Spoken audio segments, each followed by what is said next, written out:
주일 예배 오신 한마음교회 성도님들을 사랑하고 축복합니다. 우리 옆 사람과 함께 인사 나누실까요? 예배 잘 오셨습니다. 은혜 많이 받으십시오. 네, 우리 다 같이 일어나셔서 함께 찬양으로 주님 앞에 나아가겠습니다.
할렐루야. 오늘도 살아계셔서 우리의 예배를 받으시는 하나님 아버지, 감사와 영광과 존귀를 주님께 올려드립니다. 우리 각 사람 마음 가운데 임재하셔서 우리를 다스리시고 인도해 주시옵소서. 하나님의 거룩함에 동참하는 시간 되게 하여 주시고 예배를 통하여 무너진 우리의 삶이 회복되게 하여 주시옵소서. 주님만 찬양합니다. 주님만 예배합니다. 감사드리며 예수님의 이름으로 기도드립니다. 아멘.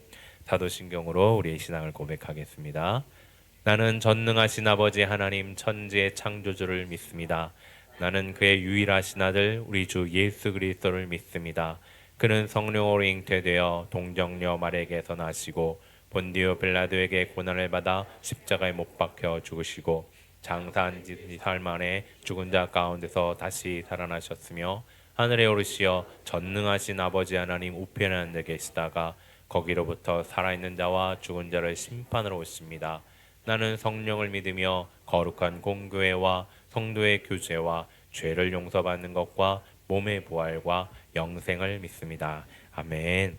자리에 앉으셔서 경배와 찬양으로 영광 돌리겠습니다.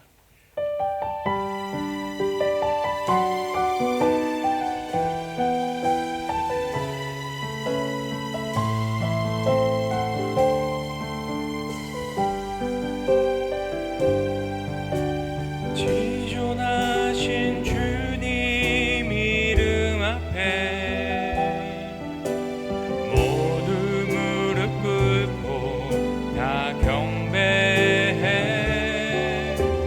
거룩하신 주님 보좌 앞에 엎드려 절하세.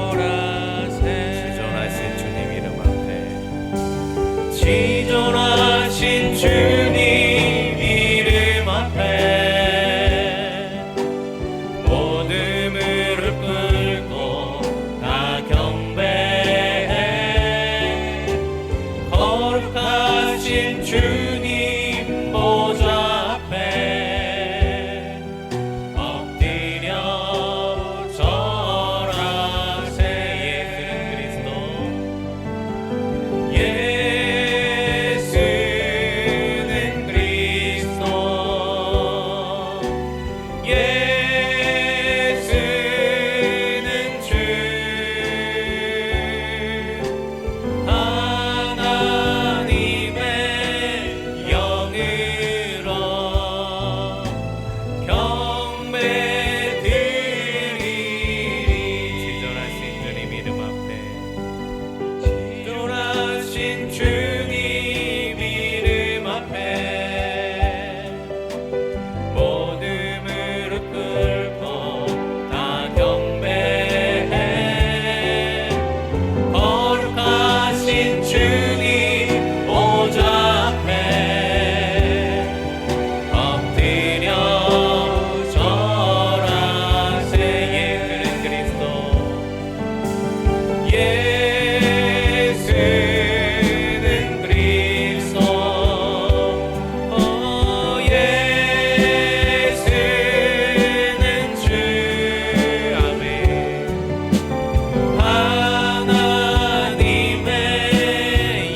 나타나신 그 하나님을 박수치며 찬양하겠습니다. 하나님의 나팔 소리.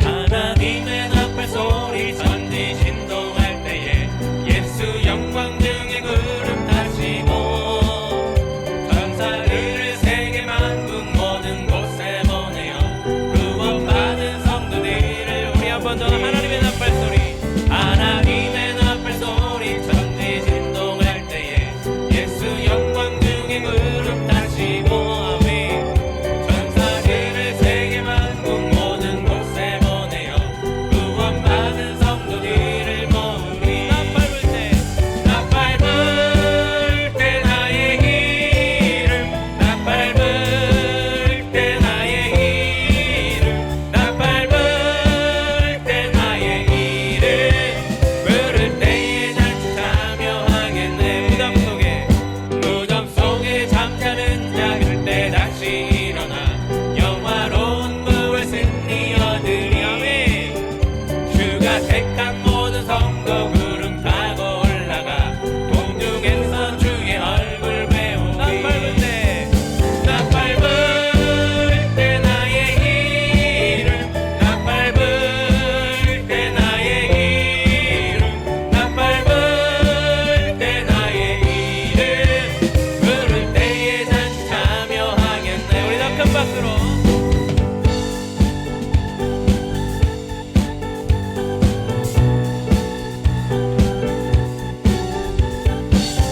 주님 다시 오실 그날에 분명히 여러분들의 이름을 부르실 겁니다. 주님 다시 오실 날을 우리 알 수 없으니 항상 기도하고 깨어 있어서 아멘 기쁨으로 보좌 앞에 우리 나가서도록 그때까지 참고 기다리겠네 우리 한 번 더 주님 다시 오실 날은 주님 다시 오실 날을 우리 알 수 없으니 항상 기도하고 깨어 있어서 기쁨으로 보좌 앞에 우리 나가서도록 그때까지 참고 기다리겠네 나팔 불 때 나의 이름 나팔 불 때 나의 이름 나팔 불 때 나의 이름 부를 때에 잔치 나팔 불 때 나팔 불 때 나의 이름 나팔 불 때 나의 이름 나팔 불 때 나의 이름 부를 때에 잔치 참여하겠네 할렐루야 아멘. 믿으십니까? 나팔 불 때 여러분들의 이름이 불려질 줄을 믿습니다. 그 하나님이 오늘도 여러분들을 위해 준비하신 것이 많으십니다. 그 준비한 모든 은혜 다 받고 돌아가시 축복합니다. 우리 주는 위대하며 능력이 많으시도다 그의 지혜 무궁하며 인자는 영원하도다 상한 자를 고치시며 상처를 싸매시도다 별들의 수를 세시며 이름을 붙이셨도다 그가 구름으로 하늘을 덮으시며 땅을 위하여 비 준비하시니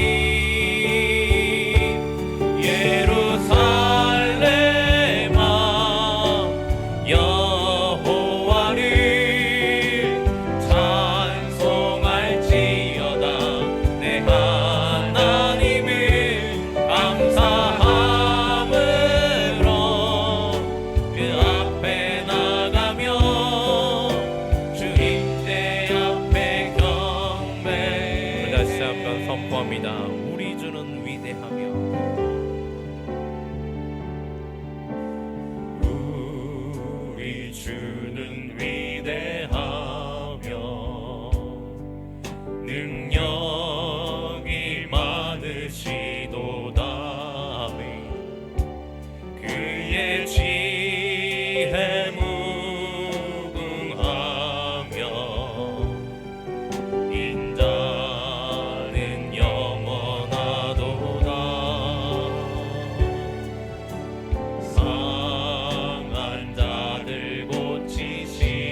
위하여 비준비하신 그가 구름으로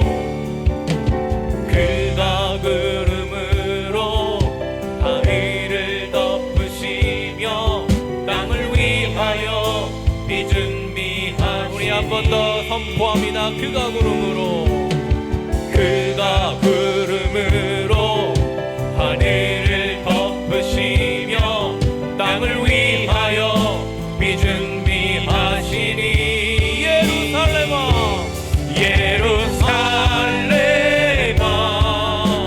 여호와를 찬송할지어다 내 하나님을 감사함으로 그 앞에 나가며 주 임재 앞에 경배해 예루살렘아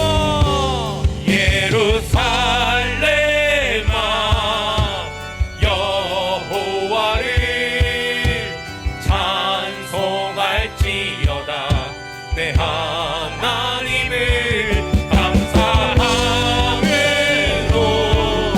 그 앞에 나가며 주 임재 앞에 경배해 주 임재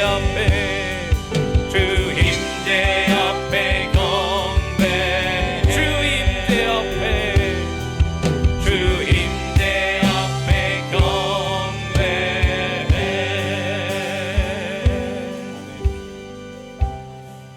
이 시간 함께 기도하길 원합니다.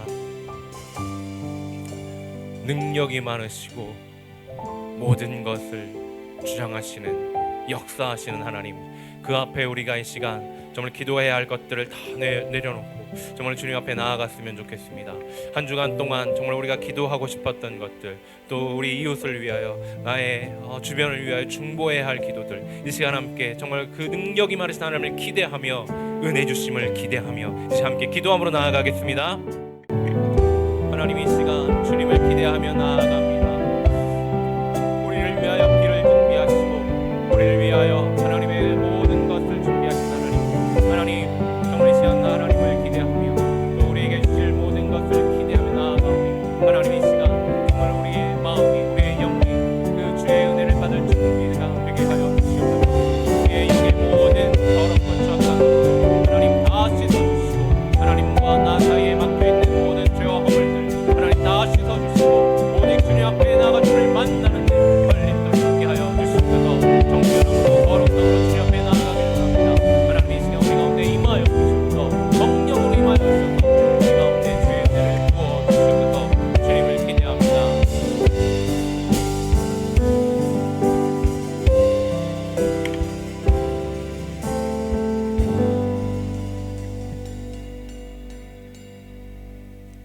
거룩하시고 사랑이 풍성하신 하나님 아버지, 오늘도 예배의 자리를 불러주시고 한 주간의 모든 순간을 주님의 은혜로 채워주심에 감사드립니다.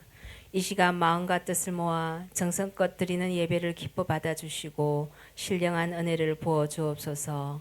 부족하고 연약한 우리들에게 십자가의 은혜를 누리게 하시고 잠시도 멀리하지 않으시며 변함없는 사랑으로 우리를 늘 선한 길로 인도해 주시는 주님께 또한 감사를 드립니다. 지난 한 주 동안 기쁨과 감사 속에서도 때때로 말씀보다 세상의 소리에 귀를 기울였음을 용서하여 주시고 의지가 약하여 선한 일을 이루지 못하였음을 회개합니다. 신실하지 못했던 저희들의 삶을 용서하시고 예수님의 보혈로 깨끗하게 씻어 주시옵소서. 오늘 드리는 예배가 형식이 아니라 마음과 정성을 다하게 하여 주님께서 기뻐 받으시는 예배가 되게 하여 주시옵소서. 주님, 한마음교회가 믿음 안에서 서로 사랑하여 주님의 뜻을 이루는 데 힘쓰는 한마음 공동체가 되게 하시고 병중에 있는 성도들과 지친 이들에게 주님의 위로와 평안을 허락하여 주시옵소서.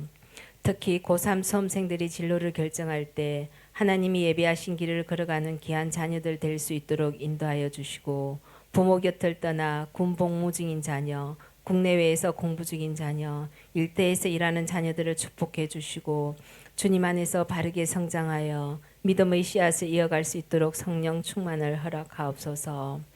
임직 후보자 교육이 진행 중에 있습니다. 믿음이 더욱 성숙되고 기도로 준비하여 헌신적인 일꾼으로 세워질 수 있도록 인도하여 주시옵소서.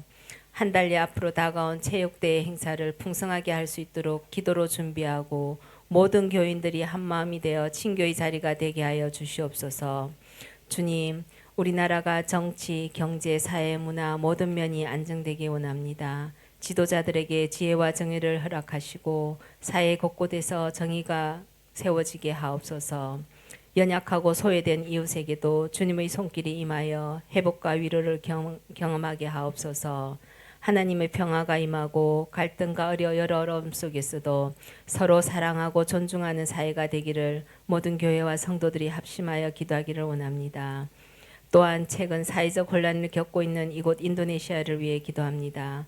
지도자적 위치에 있는 자들이 나라와 국민을 위해서 정의와 공의를 실천하게 하시고 국민들의 상처가 빨리 치유될 수 있도록 주님의 능력과 사랑을 나타내 주시기를 간절히 기도합니다.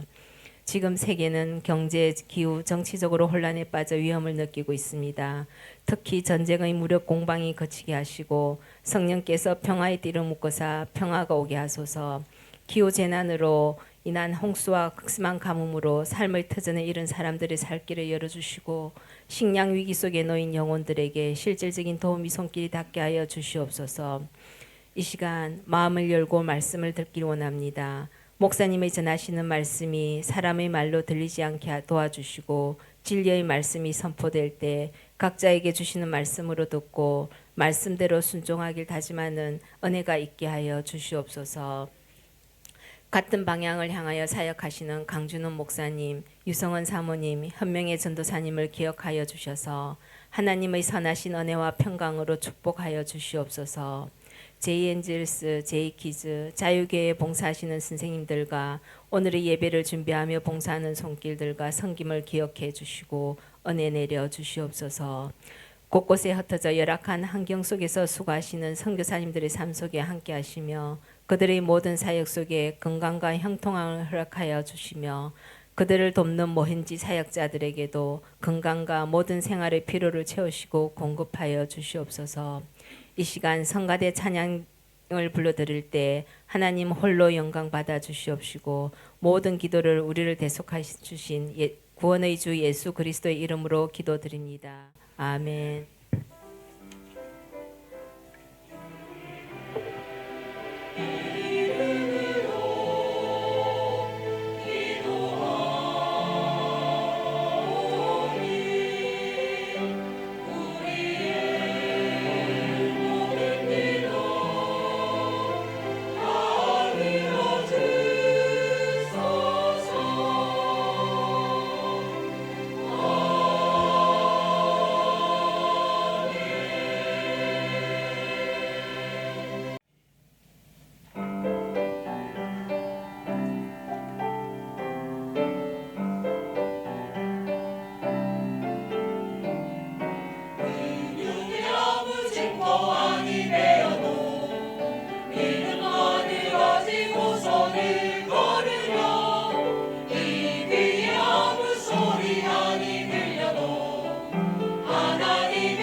나가세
감사합니다. 예. 소리가 좀 박소리가 너무 작은 것 같은데 마음이 모아지지 않는 것 같습니다. 큰 박수로 격려하겠습니다. 고맙습니다. 오늘 우리에게 주신 하나님 말씀은 사도행전 3장 1절부터 10절의 말씀입니다. 신약성경 190쪽입니다. 사도행전 3장 1절부터 10절입니다. 한 절씩 교독하여 읽도록 하겠습니다. 제가 먼저 읽겠습니다. 제9시 기도 시간에 베드로와 요한이 성전에 올라갈새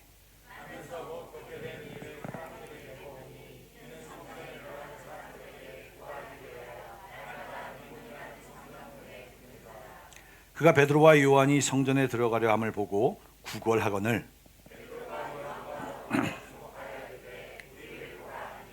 그가 그들에게서 무엇을 얻을까 하여 바라보거늘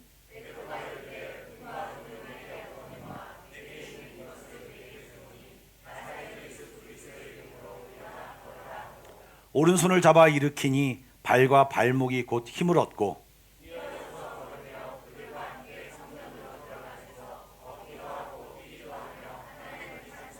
모든 백성이 그 걷는 것과 하나님을 찬송함을 보고 그가 본래 평전 미문에 앉아 구걸하던 사람인 줄 알고 그에게 일어난 일로 인하여 심히 놀랍게 여기며 놀라니라. 아멘. 저희들은 사도행전을 살펴보면서 지금 말씀을 진행하고 있습니다. 오늘은 세 번째 시간인데요. 오늘 내용도 굉장히 잘 아는 내용이죠. 지난주에 마가다락방에 120명의 성도들이 약속하신 성령님을 기다리며 전심으로 기도하였습니다. 그러자 오순절날 때가 되어 성령님이 그들에게 충만히 임하였고 그들이 갑자기 외국어를 방언을 말하기 시작하여서 당시 절기를 맞이하여 모였던 유대인들에게 뛰쳐나가 복음을 전하였습니다. 하루에 3,000명이나 전도되는 그런 놀라운 역사를 이루었습니다. 그리고 우리가 다루진 않았지만 그 뒤에 나오는 이야기는 베드로가 그 성도들을 향하여 아직 세례를 받기 전에 멋진 설교를 하는 내용이 나옵니다. 구약의 말씀을 인용하여 사실 베드로는 무식하다고 알려졌는데 어떻게 그 무식하다고 알려진 베드로가 이렇게 멋진 설교를 했는지 사실 신학자들도 놀랍니다. 어쨌든 그렇게 메가처치를 이룬 뒤에 그들이 함께 모여 제일 아름다운 교제와 공동체 활동을 통해 사람들의 칭찬을 받고 날마다 구원받는 성도들이 늘어나는 그런 경험을 한 내용이 성경의 2장 마지막 절에 나와 있습니다. 그걸 한번 보여주시죠. 제가 한번 읽어볼까요? 날마다 마음을 같이하여 성전 모이기를 힘쓰고 집에서 떡을 떼며 기쁨과 순전한 마음으로 음식을 먹고 하나님을 찬미하며 또 온 백성에게 칭송을 받으니 주께서 구원받는 사람을 날마다 더하게 하시니라. 아멘. 예, 이렇게 정말 놀라운 역사가 일어남과 동시에 이제 3장부터 또 다른 하나님의 역사가 나타나는 것을 보여주고 계신데 우선 먼저 1절 말씀을 다 같이 한번 읽어보겠습니다. 시작. 제9시 기도 시간에 베드로와 요한이 성전에 올라갈새. 여러분 지금 베드로와 요한이 제9시 기도 시간에 성전에 올라갔다고 합니다. 당시 경건한 유대인들은요 하루에 3번 아침 9시 그리고 저녁 낮 12시 오후 3시에 가서 기도를 했습니다. 성경의 제9시라고 하는 것은 그 9시에 6자를 더하면 사실은 이제 3시가 되죠.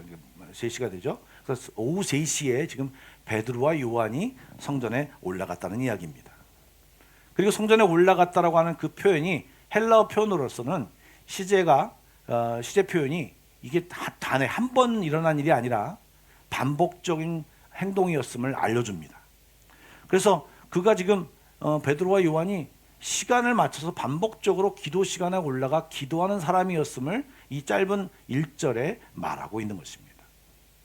아까 제가 말씀드렸다시피 3,000명의 성도가 생겼습니다. 120명이 아무리 많다고 하여도 3,000명의 성도는 사실 훈련되지 않은 사람들이 그들을 가르치고 그들에게 설교하고 그들을 구제하고 세례를 주고 예배 인도를 하고 이런 모든 순서들이 엄청났을 것입니다. 그런 바쁜 와중에도 그들은 기도하였다라는 것을 성경이 보여주고 있습니다. 여러분 제자들에게 이 이후에도 아주 능력 있는 삶들이 이제 계속 그려집니다. 이 제자들의 능력 있는 삶의 비결은 무엇이냐? 바로 기도였습니다. 여러분, 그렇지만 이 놀라운 기도의 능력들이 현대 기도에 잘 일어나지 않는 것을 봅니다. 기도했는데 이루어지지 않는다, 이런 불평들을 교회에서 간혹 듣습니다. 그런데 여러분, 선교지에 가면 지금 이런 사도행전에 나왔던 초대교회에 행해졌던 예수님 시대에 있었던 그런 놀라운 기적과 이사들이 일어남을 볼 수 있습니다. 왜 일어나지 않을까요? 사실 물론 그런 기적들이 왜 우리 교회 안에, 현대 교회 안에 왜 일어나지 않을까는 여러 가지 이유가 있겠지만 가장 큰 이유라고 생각되어지는 것이 뭐냐면 기도를 하지 않아서입니다.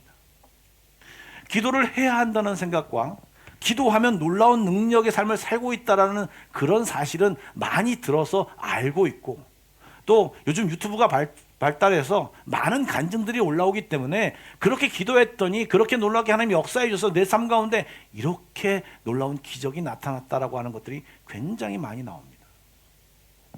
그럼에도 불구하고 기도에 대하여 심각하게 생각하고 시간을 들여 기도하는 사람은 많지 않습니다.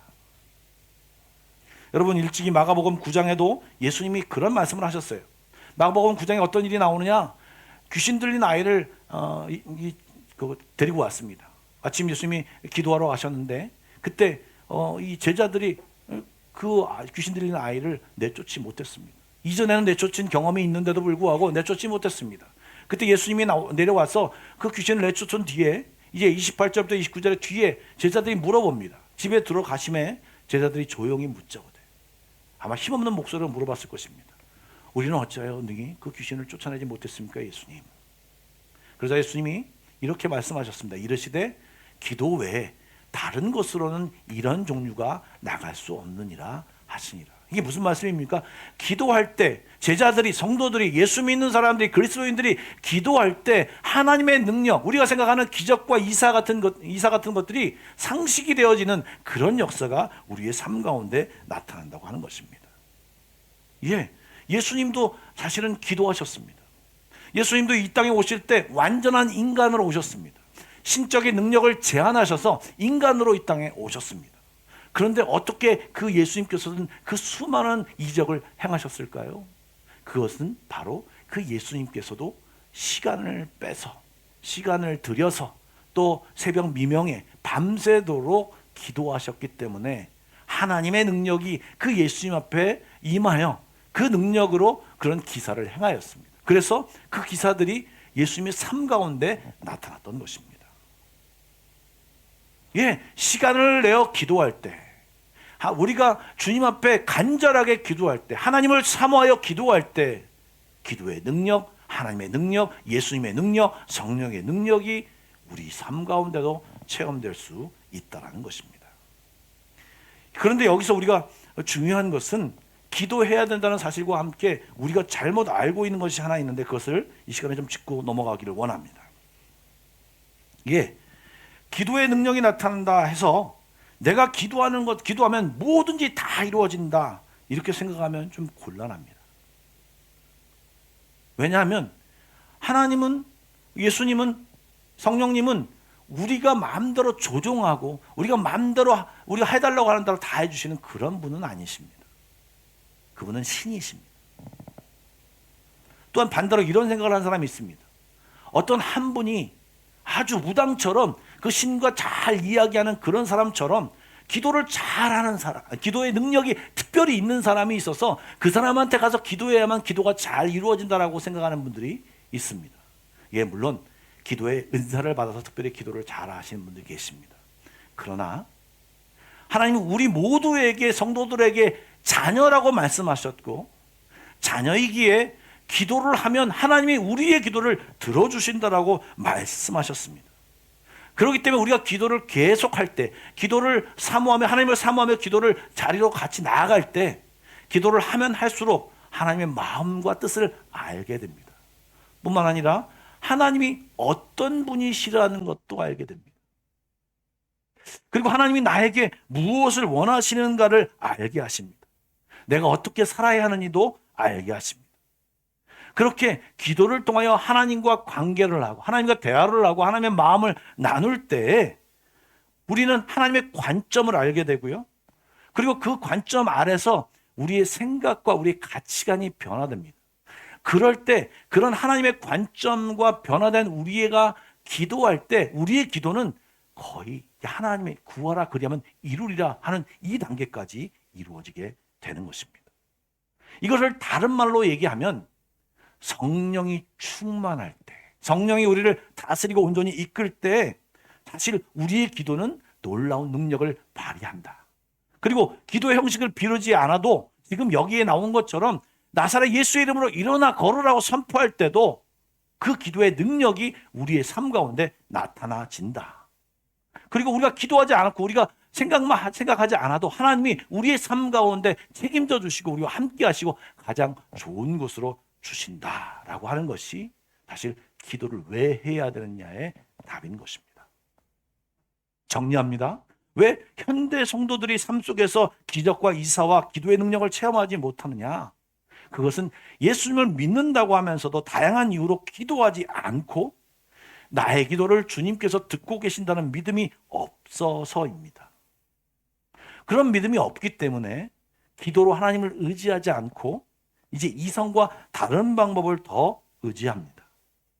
기도하기보다 누군가의 도움, 어떤 방법 이런 것이 먼저 떠오르기 때문에 주님이 내 삶 가운데 기적과 이사를 베풀 시간이 없는 거예요. 그럴 기회가 없는 거예요.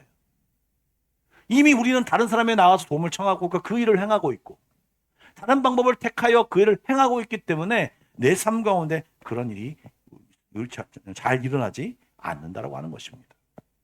아까 제가 선교지에는 그런 일이 많이 일어난다고 말씀드렸지 않습니까?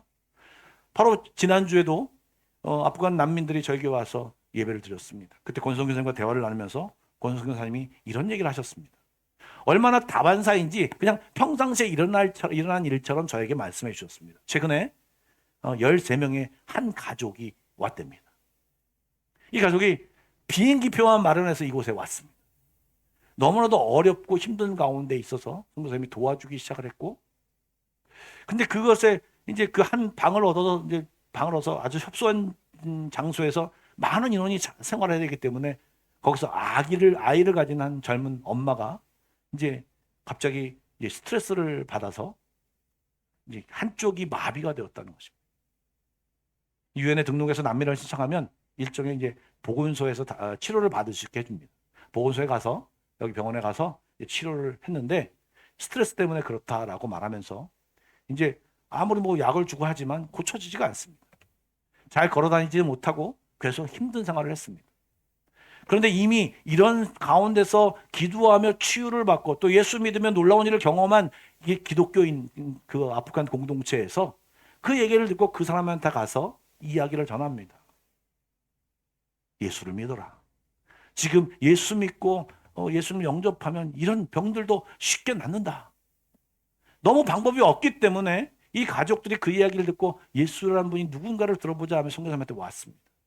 그리고 선교사님은 예수님을 설명하고 복음을 전했습니다. 그 가족은 모두 다 예수님을 영접했습니다. 아까 그 한쪽 마비가 됐던 그 자매는, 엄마는 의자에 누워가지고 그 선교사님이 하는 얘기를 듣고 다 영접을 했습니다. 그리고 집으로 돌아갔습니다. 그리고 며칠 뒤에 건강한 모습으로 선교사님께서 나와 우리 가족이 모두 다 예수를 믿고 세례를 받기를 원합니다라고 얘기했습니다. 그래서 지금 세례 교육을 받고 있다라고 전해 들었습니다. 사랑하는 여러분, 기도합시다. 기도해야 된다는 생각을 하지 마시고 이제 기도로 나아갈 때입니다. 여러분 시간을 내어 또 예배로 모여. 여러분 교회 처음 들어왔을 때 여러분 와서 미리 한 10분, 20분 일찍 와서 기도로 시작하시면서 예배를 드렸으면 좋겠습니다. 사실 수요 기도회가, 저희 교회 수요 기도회가 굉장히 안정되어져 가고 있습니다. 한국을 가는 시즌에도 어느 정도 인원들이 계속해서 동일한 인원들이 우리 수요 기도회를 채우고 있습니다. 뿐만 아니라 요즘 들어서 다른 교회 성도들이 오기 시작했습니다. 그리고 먼 교회, 먼 데에 있는 선교사님들이 기도하고 싶은 분이 생기면, 기도하는 일이 생기면 저희 교회 와서 기도하고 있습니다. 제가 지난주에 수요일 날 고백했습니다. 수요일 날 이번 주가 추석 기간이었지 않습니까? 그래서 분명히 아이들 브레이크도 했으니까 성도들이 굉장히 적게 올 것이다라고 생각을 하고 저도 약간 그 힘든 마음으로 수요예배에 왔습니다. 여러분 어떻게 된 줄 아십니까? 평소보다 1배 반이 더 왔습니다. 2배는 아니고요. 수요예배는 어느 정도 정착이 된 것 같습니다. 이제 저녁 기도회를 하고 싶습니다. 코로나 이후에 중지되었던 저녁의 기도회를 우리가 하기를 원하는데요. 11월, 12월 기도하고요. 1월 달부터 시작을 하려고 합니다. 남성들 또 오전에 참여하지 못한 사람들 함께 모여서 기도하면서 정말 뜨거운 기도 그리고 기도를 하면서 성령님을 느끼고 성령 충만을 받아 우리의 삶 가운데 주의 능력을 체험하는 우리 모두가 되기를 축복합니다. 아멘. 그리고요, 그 능력, 기도의 능력을 체험한 이 베드로 앞에 또 다른 오늘의 주인공이 등장합니다. 2절과 3절 말씀을 함께 읽어보겠습니다. 시작.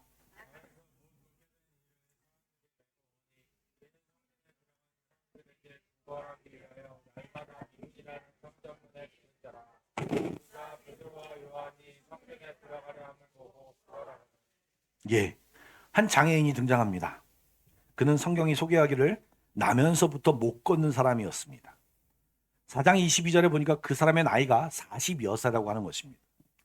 그렇다면 40여 해를 굉장히 고통 가운데서 앉아서 생활했습니다. 죄송합니다, 박수사님. 박윤희 집사님이 얼마 전에 다리를 다쳐서 1달 반 정도 교회도 나오지 못하고 치료를 했습니다. 집에서 있었습니다. 그러다 보니까 근육이 쫙 빠졌습니다. 1달 반에. 운동을 열심히 하는 사람이었는데 근육이 쫙 빠지게 되었습니다. 40여 년 동안 사용하지 않는 다리. 얼마나 정말 약하고 얼마나 힘이 없었겠습니까? 그런데요, 그가 다른 사람의 도움을 받아야 이동할 수 있고 그래서 지금 이 성전 앞으로 누군가가 메워서 데려왔습니다. 왜요? 구걸할 수 있도록.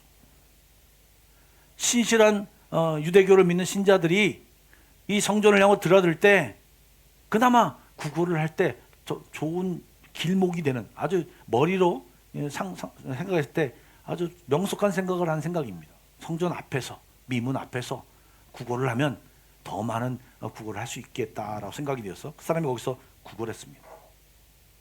그리고 오늘 읽은 10절 말씀에 보면 이 사람이 그 사람이 계속 거기에 있었기 때문에 사람들 모두 다 그 사람이 그 구걸한 사람이다. 이 사람이 어려서부터 장애인이다라고 하는 생각을 알고 있었던 사람입니다. 그가 이제 거기 앉아 있었는데 베드로와 요한이 지나갑니다. 그때 그가 어떻게 얘기했는지 한번 말씀을 보시죠. 4절부터 6절 말씀을 함께 읽겠습니다. 시작. 베드로가 요한과 더불어 주목하여 이르되 우리를 보라 하니 그가 그들에게 무엇을 얻을까 하여 바라보거늘 베드로가 이르되 은과 금은 내게 없거니와 내게 있는 이것을 내게 주노니 나사렛 예수 그리스도의 이름으로 일어나 걸으라 하고. 여러분, 이 거리는 아까 말씀드린 나름 그 동네에서 예루살렘에서 유명한 사람입니다. 예루살렘 근처에 살고 있는 사람이 성전을 들어갈 때마다 늘 함께 보고 또 때로는 동전을 주었던 사람일 것입니다. 베드로 요한도 아마 이전에 보았던 사람이었을 확률이 높습니다. 그런데 여러분, 계속 그 사람이 거기에 있으면 또 다른 어떤 나쁜 점이 하나 생기는데 계속 같은 자리에 산 사람이 구걸한다 그러면 여러분 어떤 일이 생깁니까? 처음에는 그래 사람한테 구걸했을지 모르겠지만 계속 같은 자리에서 같은 사람이 구걸하면 어떻게 됩니까? 무관심하게 됩니다. 그리고 이제 구걸하는 소리도 잘 들리지 않습니다. 좀 더 나쁜 마음을 가지면 왜 경건한 마음으로 이 교회 성전에 가고 있는데 그 자리에서 구걸을 하는 거야 하면서 짜증나는 마음이 생길지도 모르겠습니다. 하지만 이미 기도로 성령이 충만한 이 베드로와 요한은요, 그가 구걸할 때, 아니 그가 구걸하기 이전에 그가 주목하여 그를 보고 있습니다. 여러분, 주목하였다는 말은요, 관심을 가지고 그리고 눈길을 가졌다라는 의미입니다. 걷지도 못하고 구걸하는 사람을 단순히 구제의 대상으로 바라본 것이 아니라 예수님의 국률함, 하나님의 국률함, 그리고 그걸 주님을 알지 못하는 그 영혼을 국률함으로 바라보며 깊은 관심을 가졌다는 말입니다. 여러분, 이 거린을 향하여, 장애인을 향하여 국률한 마음을 가지는 이 마음은 그냥 단순히 불쌍하다는 이 마음이 아니라 그들을 향하여 가진 하나님의 마음입니다. 예수님의 마음입니다. 여러분, 제자들은요, 이 베드로와 요한은요, 하나님과 함께함으로, 하나님과 기도함으로, 성령이 충만함으로 그 마음 가운데 이 하나님의 국률, 예수님의 국률이 가득했습니다. 여러분, 국률의 마음이 무엇입니까? 남들을 그냥 어떤 받아들이려고 하는 마음, 이해하려고 하는 마음, 용납하려고 하는 마음, 그리고 어떻게 하면 도와주려고 하는 마음, 불쌍히 여기는 마음, 이런 마음을 바로 국률의 마음이라고 얘기합니다. 여러분, 예수 그리스도가 충만하면, 성령이 충만하면 주님과 함께하기 때문에 주님의 마음이 우리 안에 가득 차기 때문에 이 국률함이 있을 수밖에 없습니다. 그 국률함이 많은 사람들은요, 그 사람 주변에 많은 사람들이 있습니다. 여러분, 평가하고 질책하고 판단하는 일을 많이 하는, 그런 말을 많이 하는 사람, 그런 태도를 가진 사람들에게는요, 그 사람 곁에 사람이 별로 없습니다. 그 사람과 대화하려 하지 않습니다.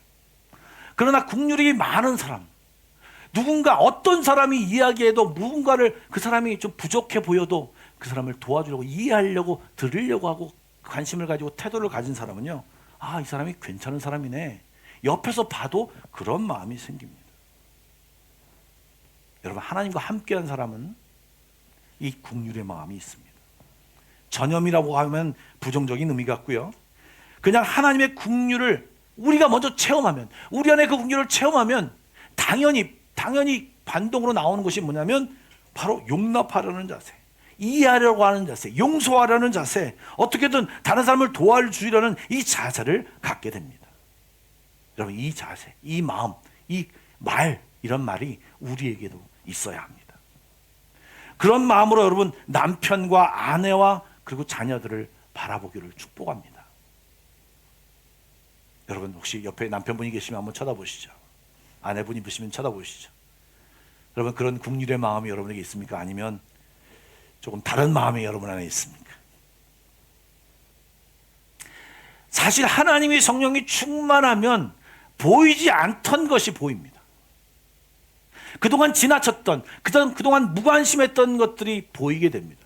지금 베드로와 요한도 사실 그동안 지나쳤던, 늘 있었던 그 자리에 있었던 그 거린을 제대로 보지 못했다가 주님의 마음이 있자 이제 주목하여 눈길과 그를 관심을 가지고 바라보게 된 것입니다. 여러분, 이 마음은 사실 부모의 마음이죠. 자녀들이 여러분 말썽을 부려도요, 자녀들이 말을 듣지 않아도요, 그래도 내 자식이니까 이해하려고 노력하고, 아무리 못생기고 아무리 잘못된 일을 해도 괜찮아, 별로 미워해 보이지도 않고 그런 마음을 갖게 됩니다. 물론 그런 마음을 지속하지 못합니다. 그러나 기본적으로 부모에게 가진 마음이 그런 자녀에 대한 국률의 마음입니다. 성격이 좋으시거나 특별히 하나님의 은혜를 받지 않았는데도 그 국률의 마음이 있는 분들이 계십니다.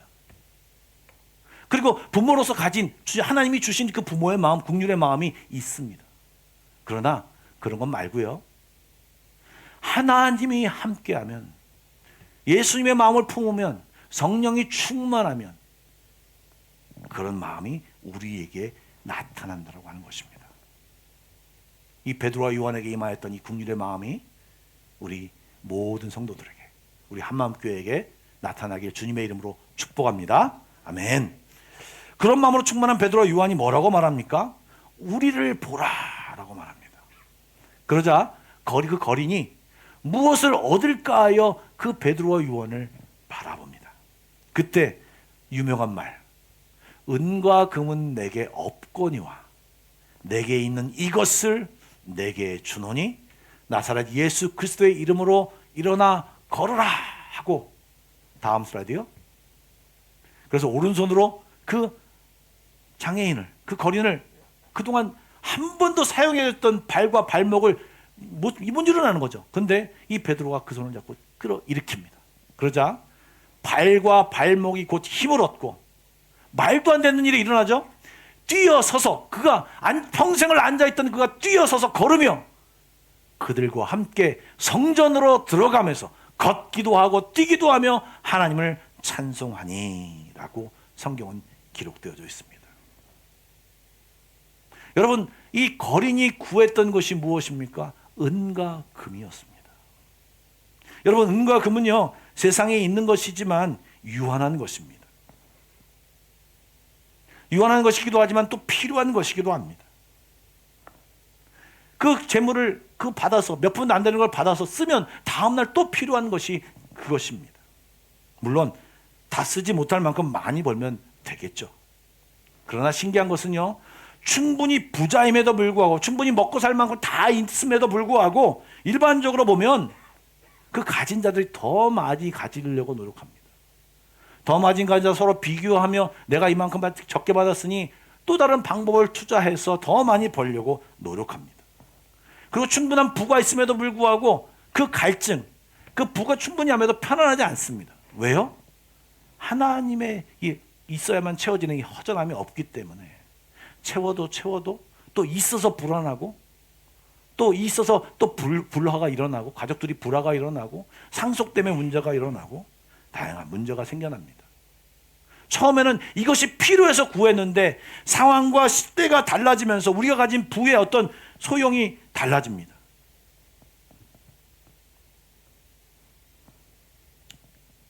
왜 안 넘어가죠? 예. 많이 가지고 있어도 죽음병이 걸리면 아무리 가지고 있어도 소용이 없습니다.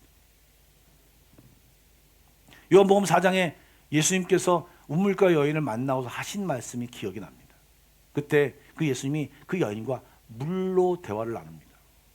4장 13절에 14절에 이런 말씀이 있습니다. 예수께서 대답하여 이르시되 이 물, 그냥 우리가 먹는 물, 우물에서 떠오는 물, 이 물을 마시는 자마다 다시 목마르냐? 당연하죠.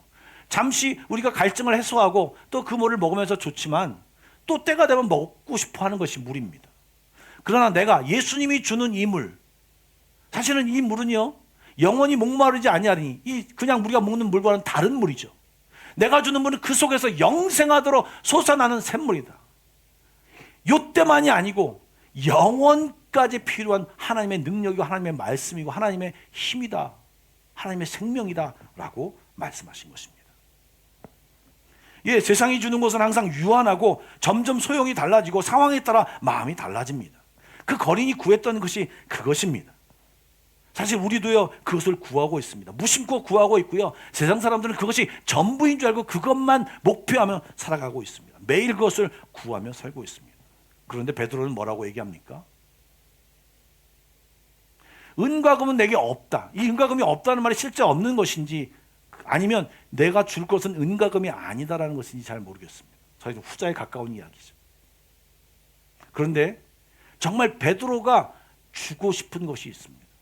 내게 있는 이것, 그것이 무엇입니까? 예수 그리스도입니다. 예수 그리스도로 내가 이렇게 변화했고, 예수 그리스도였고 이렇게 내가 담대하게 변하고 이런 기쁨과 즐거움과 행복과 생명을 소유한 내가 너를 바라보며 은금을 주고 싶은 것이 아니라 이 놀라운 이 예수님을 너에게 주고 싶다. 그냥 너의 차원에서 그냥 또 없어질, 또 구할 그 은금을 주는 것이 아니라 하나님 차원에서, 하늘 차원에서 정말 너에게 꼭 필요한 이것을 주고 싶다 라고 얘기하면서 예수님을 그에게 소개하고 그를 통하여 그의 주님의 능력을 발현합니다. 그런데 한 가지 잊지 말아야 할 것은 무엇입니까? 여러분, 이 사람이 앉아있는 장소가 어디입니까? 성전 미문입니다. 하나님의 마음과 눈길이 있겠다고 약속하신 그곳인데 사실 이미 하나님의 마음이 떠난 곳입니다. 형식만 남아있고 진실함은 없고 그것은 하나님의 능력과 하나님의 생명이 없음, 그리고 그들을 다시 회개시키기 위해 보내주신 예수님은 그들이 죽여버렸고 예수님을 믿지 않고 그런 가운데서 그 문 앞에서 구걸하는 또 없어질 것을 또 찾는 그 모습을 그린 모습이 바로 지금 이 거린의 모습인 것입니다. 금방 구해서 없어질, 변질되어질 그런 것을 너에게 주는 것이 아니라 너에게 가장 있어야 할 것, 그리고 이 생과 내 생에 가장 필요한 것, 그리고 그냥 순간적인 모면함이 아니라 너의 모든 전역을 변화시킬 이 예수 그리스도를 네가 만나길 원한다. 그러면서 나사렛 예수 그리스도의 이름, 내게 있는 이곳 예수의 이름으로 일어나 걸어라 하고 말하자마자 그가 일어나 모든 치유를 받게 되고 낫게 됩니다. 여러분, 그 나음이 무엇입니까? 여러분, 사실요, 그 나음은요 그냥 신체적인 변화가 아닙니다. 우리는 나타난 현상이 그냥 안진뱅이가 일어났다 이렇게 볼 수 있지만, 사실요 많은 사람들이 그가 장애인이라서, 거린이라서 갖고 있던 사회적 편견, 사회적인 무시, 사회적인 그런 모든 것을 모두 다 극복할 수 있는 상황이 되었습니다. 뿐만 아니라 여러분, 이제 그가 장애인은요 사실 그 당시에는요 이 성전 안으로 들어가지 못했습니다. 그래서 성전 미문에서 구걸했던 것입니다.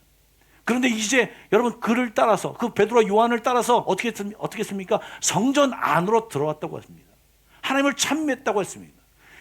단순히 그냥 일어나 일으킨 것은 그냥 어떤 신체적인 변화, 치유만 일어나는 것이 아니라 사회적인 변화 뿐만 아니라 종교적인 변화 뿐만 아니라 이제 영적인 변화, 영원한 생명을 경험할 수 있는 놀라운 기회를 그에게 준 것입니다. 그거 사실 예수 그리스도를 믿었는지 안 믿었는지 정확히 잘 모르겠습니다. 이후에 내용이 나오지 않기 때문에. 그러나 저는 확실한 것이 그가 예수를 믿었을 거라고 생각합니다. 천국에 가서 꼭 찾아보려고 합니다. 제가. 어쨌든 이 40여 세 된 이 장애인이었던 이 사람은 예수를 만난 뒤로 복음을 듣고 이제 놀라운 이 모든 치유와 영혼육이 모두 다 치유되는 역사를 경험하게 된 것입니다. 여러분, 이 이야기를 잘 알고 계시죠? 이 이야기를 들을 때마다 이 베드로와 요한이 은과 금은 없으나 내게 있는 거 내게 주노니 예수 그리스도의 이름으로 일어나 걸어라 해서 이 안전뱅이가 일어났구나, 이런 사건이 일어났구나, 이 정도로 생각하면 사실 아무런 의미가 없습니다. 여러분, 베드로 안에, 요한 안에 있던 그 예수 그리스도가 우리 안에도 있습니다. 우리 안에서도 주님께서 우리에게 놀라운 은혜와 축복과 생명과 돌보심을 누릴 수 있도록 우리에게 역사하십니다. 그리고 주님은 우리들이 그 은혜를 누리며 살기를 간절히 원하십니다. 베드로가 나를 보라고 얘기했지 않습니까? 예, 사실 그 하나님의 은혜를 체험하고 기쁨과 즐거움과 행복과 이 모든 것을 소유한 그 마음으로 이 거린에게 나를 보라고 얘기하는 것입니다. 여러분, 우리들도 자신 있게 예수님을 소유한 자로서 나를 바라보라고 이야기할 수 있어야 합니다. 근데 솔직히 말해서 나를 바라보라고 얘기하기 좀 곤란하지 않습니까? 왜요?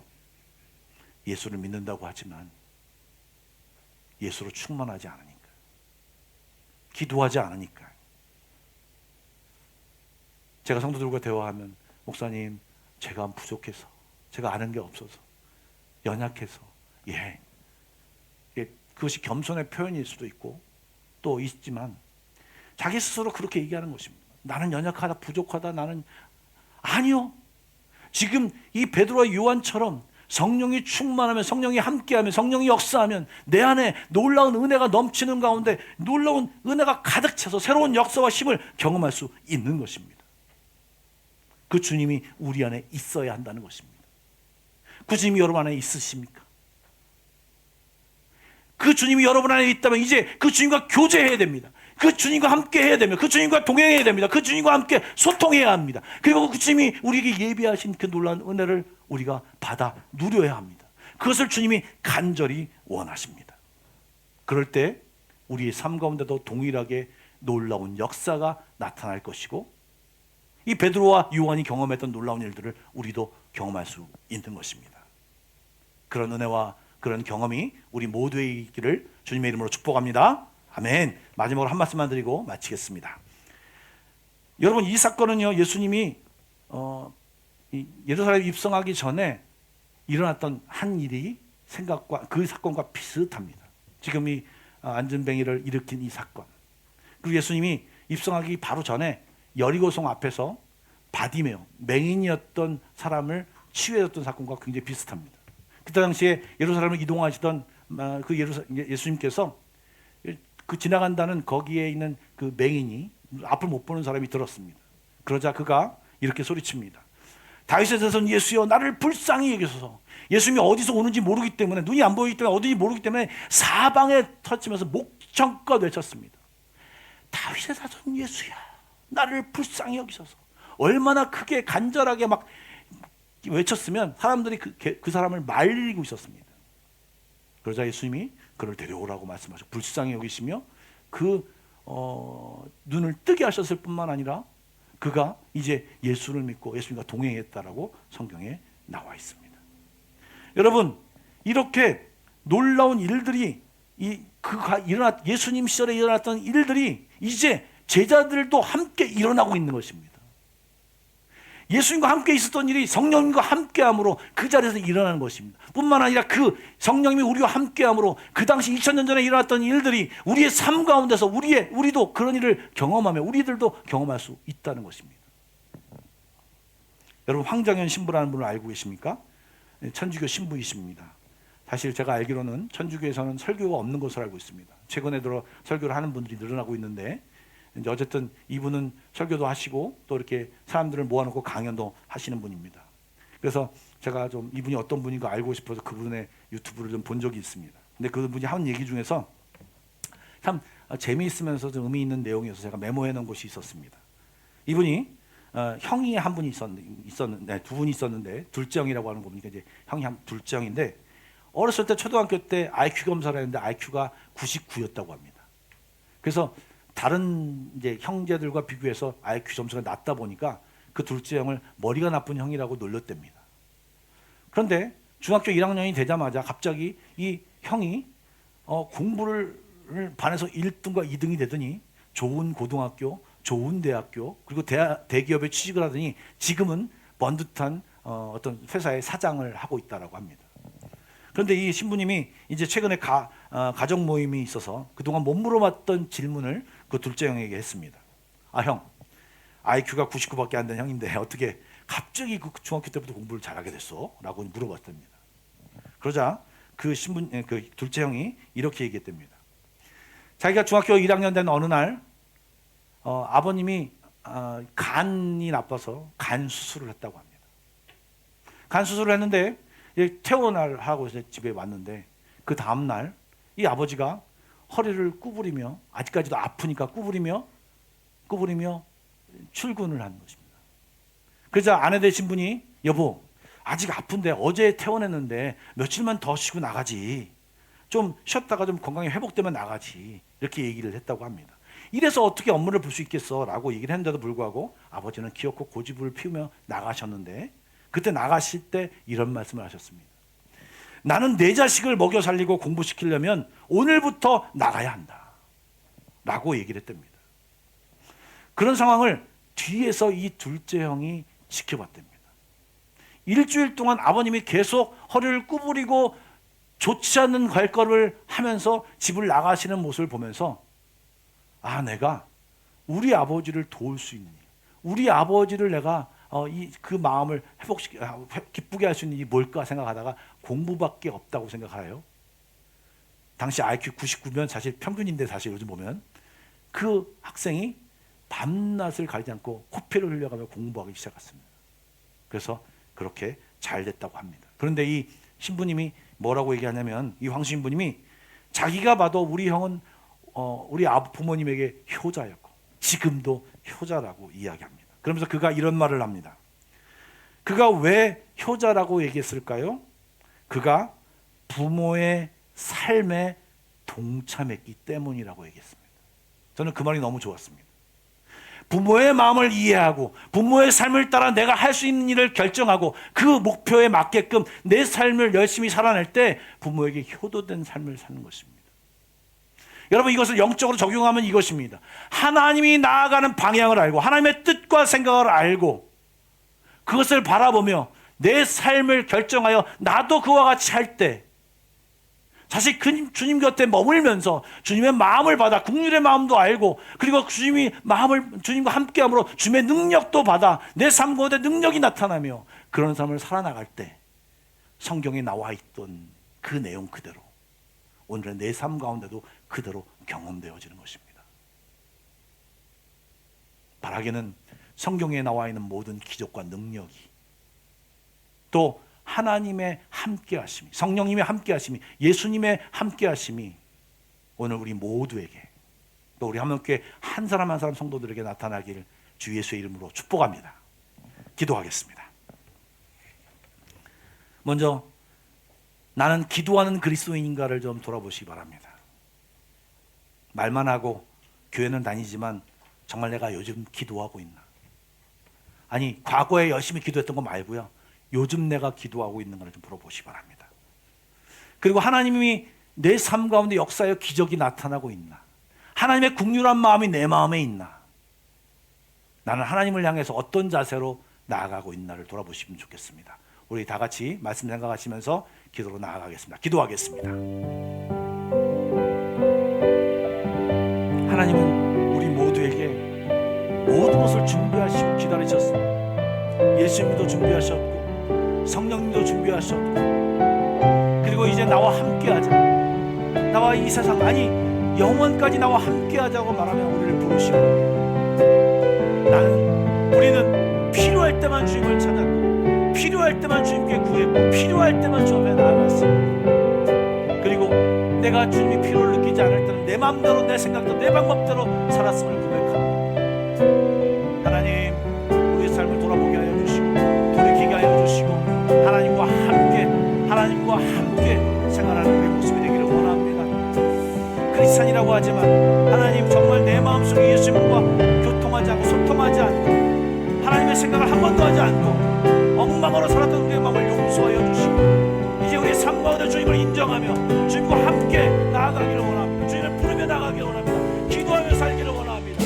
내 삶 가운데 하나님을 경험하며 살기를 원합니다. 내 삶 가운데 주님이 나타나기를 원합니다. 하나님의 역사가 나타나기를 원합니다.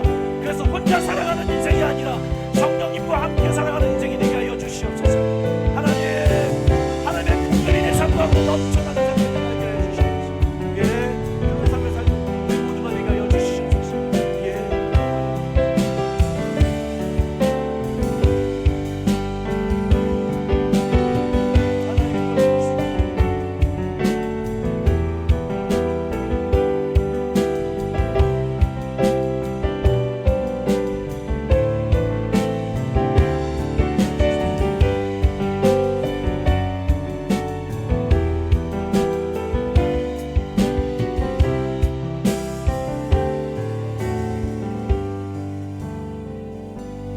사랑의 하나님, 잠자고 있는 그리스도인들이 일어나게 하여 주십시오. 기도하지 않았던 성도들이 기도하게 하여 주시옵소서.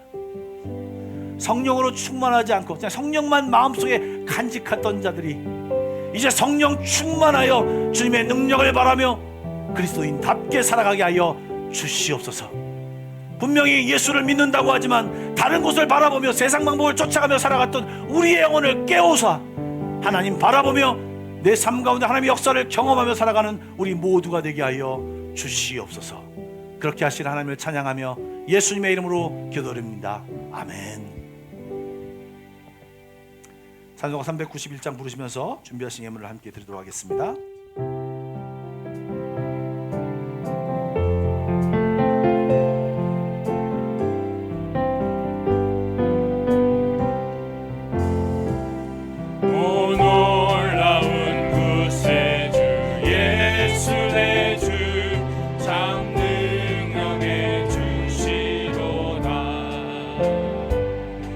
금바위 및 안전한 그곳으로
관념으로 믿던 우리의 신앙이 이제 실제하는 신앙으로 바뀌게 하여 주시고 주님과 동행하는 신앙으로 바뀌게 하여 주옵소서. 오늘도 주님 앞에 예물을 드립니다. 각각의 제목과 여러 가지 마음으로 이 예물을 드립니다. 하나님, 우리의 기도 제목도 담아 있습니다. 하나님 들어 응답하여 주시고 하늘의 놀라운 신령한 것과 땅의 기름진 것으로 축복하여 주시고 우리에게 허락하여 주시옵소서. 우리에게 흩어진 많은 가족들이 있는데 어디 있든지 간에 동일한 은혜를 주시며 하나님, 주님의 은혜로 하루를 살아가는 우리 모두가 되게 하여 주시옵소서. 특별히 아내를 잃고 슬픔에 있는 우리 성집사님을 기억하여 주시고 주의 은혜로 위로하여 주시며 장래가 잘 이루어질 수 있도록 축복하여 주시옵소서. 예수님의 이름으로 기도드리옵나이다. 아멘. 교회 소식을 말씀드리도록 하겠습니다. 먼저 저희 교회 방문하신 분을 소개하겠습니다. 우리 김재원 씨, 우리 정현욱 집사님과 함께 오셨는데 잠깐 자리에 일어나시면서 박수로 환영하겠습니다. 환영합니다. 감사합니다. 앉으십시오. 그 외에도 방문자 카드를 내주지 않은 분들, 새로운 분들이 좀 보이시는데요. 여러분 식사를 꼭 하고 가시기 바랍니다. 자카르타에서 가장 점심 식사가 맛있는 교회로 소문난 교회입니다. 식사하시고 돌아가시면 좋겠습니다. 뿐만 아니라 구역 예배가 지난주부터 시작이 되었습니다. 적절히 참여해 주시고 그리고 기도 제목들이, 특별한 기도 제목들이 있으면 교육자들에게 알려주시면 감사하겠습니다. 하반기 세례 대상자를 찾고 있습니다. 세례를 원하시는 분들은요, 구역장님들과 교육자들에게 알려주시고, 특별히 아이들, 학생들도 15세 이상이 되면 생일이 좀 맞아야 됩니다. 생일이 지나면 물어보시고, 또 물론 아무나 신청을 한다고 다 세례를 받는 건 아니고요. 그런 고백을 한 사람들에 한해서 이제 하겠죠. 그리고 이제 유아 세례를 받으신 분들은 입교를 하셔야 됩니다. 그런 것들을 아시고 신청해 주시면 감사하겠습니다. 계속 광고 드리는 정교인 체육대회가 11월 둘째 주에 있습니다. 직스 체육관에서 있으니까 여러분들 많이 참여해 주시고 그때를 스케줄들을 변경시키셔서 꼭 많이 참석을 부탁드립니다. 아울러 제가 기도 중에도 말씀드리긴 했지만 성백모 집사님의 아내 되신 조규정 집사님께서 어제 6시쯤에 소천하셨습니다. 조규정 집사님은 이제 원래 심장이 안 좋으셨는데 코로나 이후에 사실 한 번인가 오셔서 이제 오셨어요. 그러다가 치료차 때문에 서울에서 있어야 하기 때문에 있었는데 이번에도 좀 안 좋으셔서 치료를 한다고 생각하시고 좀 아프니까 문병차 성집사님이 가셨는데 수술을 하시고 깨어나지 못하시고 어제 10일 정도 이제 깨어나지 못한 상태로 있다가 어제 돌아가셨습니다. 여러분들 장례식과 또 유가족에게 하나님의 위로가 있도록 여러분 기도해 주시고, 아직 부고장을 받지 못해서 정교인 카톡방에 올리지 못했는데 여러분 많이 위로해 주시면 감사하겠습니다. 좌우 옆선과 인사하겠습니다. 사랑하고 축복합니다. 그리고 기도하는 크리스찬 되시기 바랍니다. 당신의 삶 가운데 하나님의 놀라운 일들이 많기를 축복합니다. 아멘. 다 같이 일어나서 결단성부로 축도로 예배를 마치겠습니다.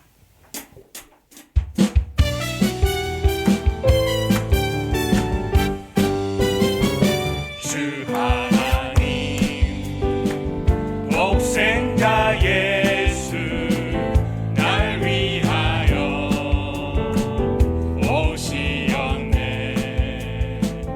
내 모든 죄 다 사하시고 죽음에서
이제는 우리 주 예수 그리스도의 은혜와 하나님 아버지의 놀라우신 사랑하심과 성령님의 감화감동 교통하심과 내주하심이 오늘도 말씀을 듣고 성령 충만받아 내 삶 가운데 하나님의 놀라운 역사를 체험하기를 다짐하는 모든 성도들 머리 위에, 그의 가정 위에, 앞날 위에, 우리 한명교회 위에 지금부터 영원까지 함께 하시길 간절히 축원하옵나이다. 아멘.